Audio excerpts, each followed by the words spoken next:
okhereza y'amabati ga government kwatangira mu ishomero rya MBARARA secondary school ehureji yaza n'ahari MBARARA mixed primary school ishomero gakahikwa hoyo MBARARA secondary kasya MBARARA mixed umuyaga katwara hejuru y'amashomero sanctuary.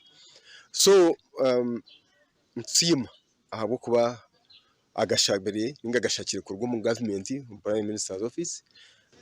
Njagala okwebaza Katonda n'okwebaza government yaffe ya Uganda nti member of parliament waffe Madam Rita nga tuyita mu ye agezezzaako nga bw'asobola okulanga atufunira obuyambi bw'amabaati 16 okuva mu office of the prime minister. Position ritu ntetengamani kuramparuboneza so nambwe kwabiriho ekigwererezi kyatera inshuti yago so nakirira MP ngashitandika level yanje nawe ko muntu sinjye message abebembesi bakoze umugishogo okonja kukigabanya Uganda okwetantera ebintu bitarimo na munonga emhondano yemaka kushanga umuntu omukazi natera omushije bukondo mukondo omushija natera omukazi harimwe enyombo harimwe ndwano kandi oshanga obumwe tibatura mu businge abana tibatura mu businge kukura n'obwongo burungi kandi omwe n'entungukane garuka enyuma. Abazira bina bano mu bihumuro nimwe mwashawa okongera kuzabuzora mesho ekine ekihumuro